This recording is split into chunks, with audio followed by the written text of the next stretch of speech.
C'est à titre de commissaire de l'exposition Les Maîtres du monde sont des gens de Clément de Goljac que je vous propose l'exposition présentée à Plein Sud en collaboration avec la Galerie UCO. L'exposition Les Maîtres du monde sont des gens met en avant une question entêtante. Pourquoi est-il plus facile d'imaginer la fin du monde que celle du capitalisme? Or, depuis plus de 2 ans et le brusque coup d'arrêt que la pandémie a imposé au cours normal des choses, cette question est devenue lourde d'une actualité et d'un sens nouveau. Nous ne savons pas si nous assistons à la fin du monde, mais une chose est certaine, nous vivons la fin d'un monde et le nouveau peine à advenir. C'est l'énergie paradoxale de ce basculement que les œuvres de l'exposition tentent de restituer. À la fois, l'heure est grave, mais cette gravité donne trop d'emprise à l'esprit de sérieux sur nos vies. Ainsi, les maîtres du monde tels qu'ils sont représentés ne ressemblent pas à ce qu'ils sont dans la vraie vie. La figuration n'est pas réaliste, c'est une fantasmagorie qui tente d'attraper quelque chose comme le ridicule tragique d'une situation d'impuissance. Dans le monde des grandes fortunes, il semble exister la conscience inquiète d'une insurrection qui vient, un cataclysme inévitable dont on ne sait pas s'il sera révolutionnaire ou climatique, mais dont on cherche à se prémunir en achetant des îles et des bateaux de luxe. Dans l'exposition, l'artiste puise aux sources de notre sidération collective devant le mythe de la fin du monde et tous les monstres qui l'activent. Le recours à une figuration atemporelle active par ailleurs un autre imaginaire, celui de la tragédie, et particulièrement cette constante du récit tragique qui veut que ce soit en essayant, en vain, de se soustraire aux prophéties qu'on réalise, le plus sûrement, leurs prédictions.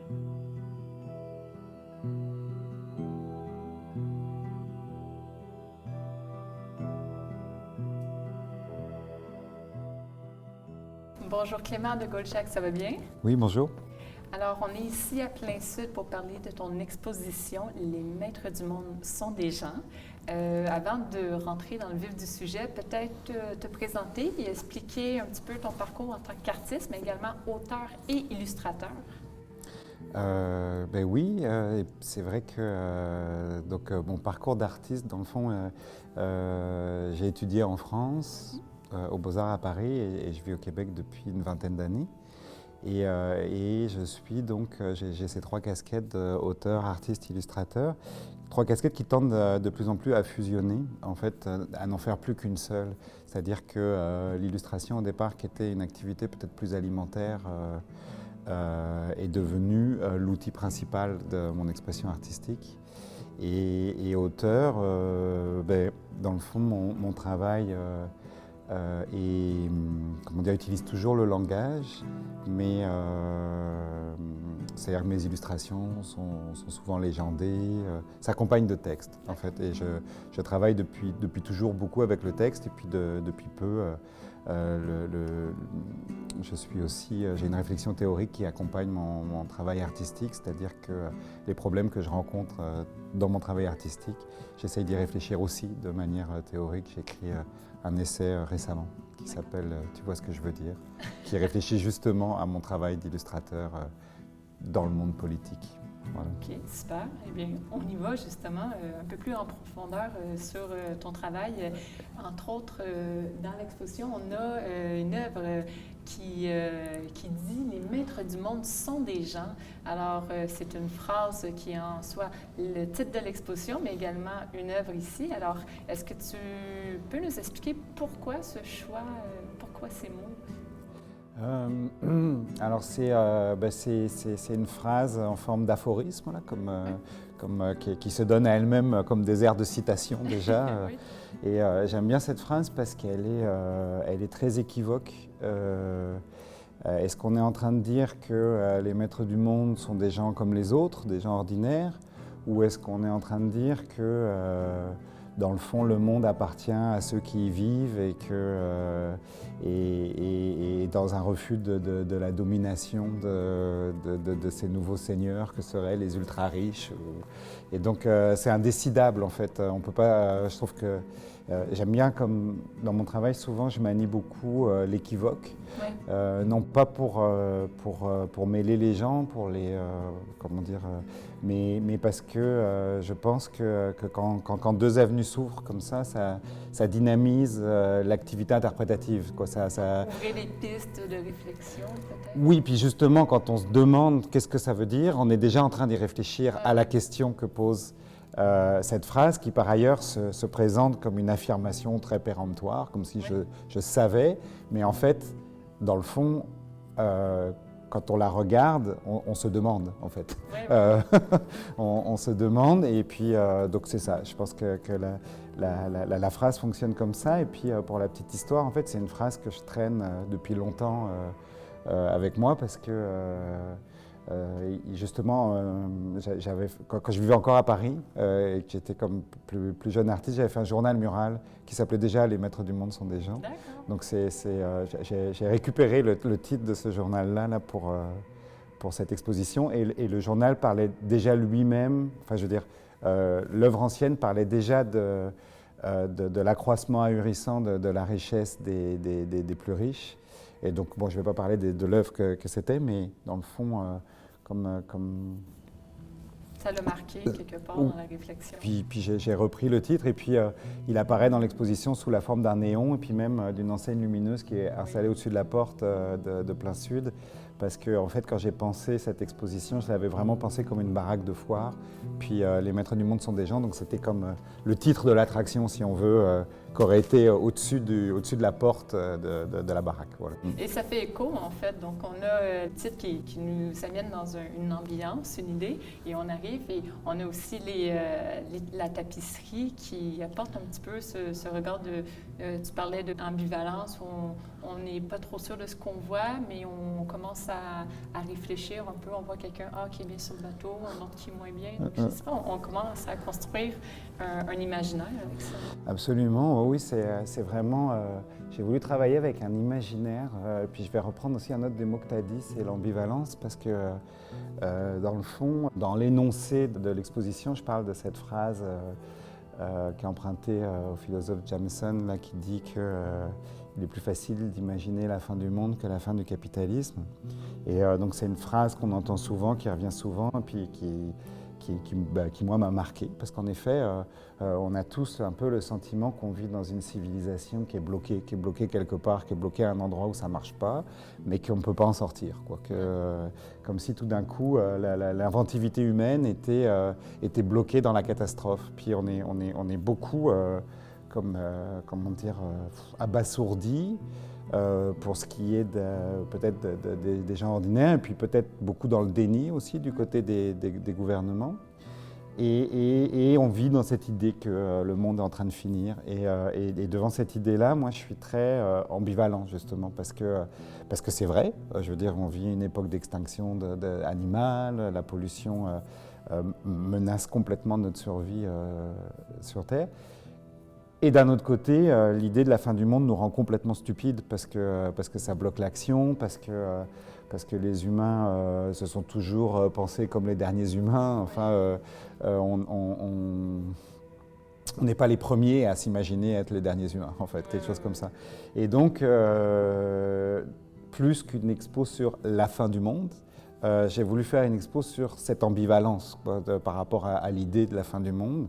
Et donc, essayer de déployer un imaginaire, mais qui soit plus à tenter par le biais de l'illustration, puis bon, de représenter cette ambivalence-là. D'accord. Voilà. Donc, c'est bien parce qu'on parle aussi un petit peu de ton approche artistique, et ça m'intéressait de voir comment des sujets forts, parce qu'il y a quand même un discours environnemental, il y a des sujets, on parle de la fin du monde, c'est pas ce qu'on veut mettre nécessairement en avant, mais il y a quand même l'idée qui est derrière. Alors, tu utilises différents outils dans ta démarche artistique. Est-ce que tu peux m'en parler un petit peu? Mm-hmm. C'est vrai que la question de l'environnement, elle est comment dire, elle est au cœur de tout un aspect de ma démarche artistique, si on veut, parce que c'est vrai que depuis une dizaine d'années, comme artiste, je me suis beaucoup engagé dans dans le débat public. Ça a commencé pendant la grève étudiante de 2012 et puis depuis, c'est devenu comme une de mes activités principales permanentes que d'utiliser l'illustration et la fiche politique comme outil d'intervention dans le débat public pour... bon. Et ça, c'est très très lié à l'actualité ou à des engagements ponctuels. Récemment, dans les dernières années, je me suis engagé auprès de groupes d'activistes environnementaux pour fournir des affiches, pour fournir de l'équipement visuel, si on veut, ou artistique. Et donc ça, c'est très, c'est très lié à un activisme et puis surtout à une actualité politique très contextuelle, comme c'est une activité de réponse, quoi, vraiment dans le débat. Et puis, dans cette exposition, j'ai voulu peut-être donner un tour plus atemporel à ces questionnements-là, c'est-à-dire comment j'illustrerais ces questions. C'est ça, donc depuis une dizaine d'années, je suis amené très très régulièrement à illustrer des choses qui sont très dures à illustrer, comme justement le capitalisme, la crise climatique.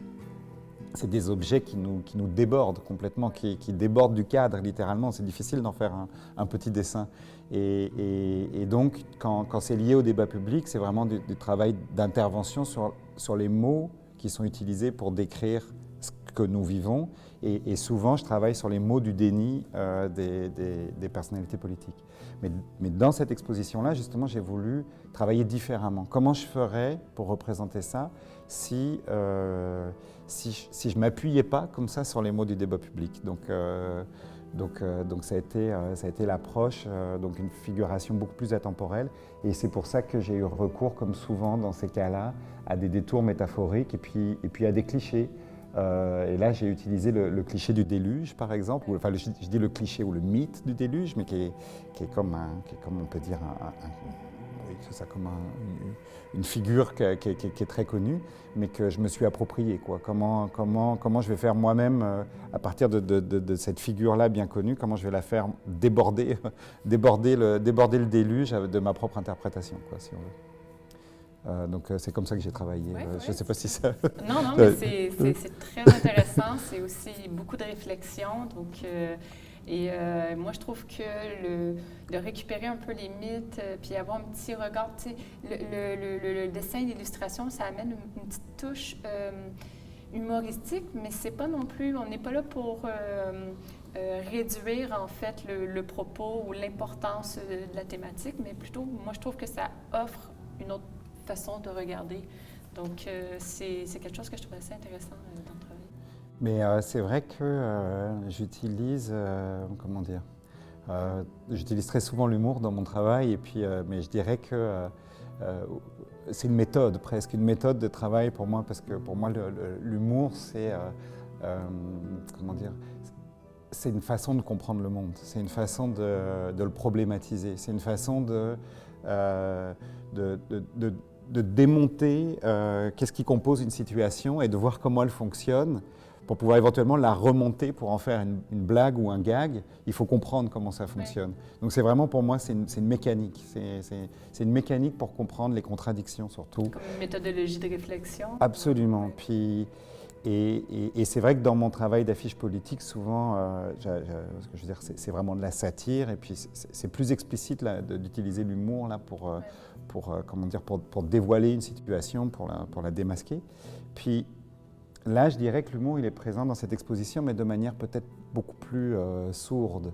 C'est-à-dire, il est peut-être dans la distance que j'essaye de prendre justement avec les sujets dont ça traite. Je veux dire, le déni des gouvernements, l'arrogance des ultra-riches, l'extinction de masse sont pour moi des sujets de grande colère, mais je n'avais pas envie de faire une exposition sur ma colère, en fait, ou sur mon ressentiment. Je ne pense pas qu'on fait des bonnes œuvres d'art avec du ressentiment. Et donc l'humour ou peut-être la tendresse avec laquelle je traite mes formes, peut-être me permet justement de prendre du recul par rapport à ce dont je traite. Mais je trouve que justement, quand on parle d'humour, c'est-à-dire qu'on prend du recul par rapport au sujet de notre colère, mais sans que l'indignation disparaisse. C'est-à-dire que ça la maintient présente, mais c'est comme une position à partir de laquelle la regarder qui est vivable, sans atténuer ce qui a motivé. Voilà, c'est ça. Mais en tout cas, c'est extrêmement intéressant. Merci beaucoup pour ton temps, Clément. Je t'en prie. Merci pour tes questions.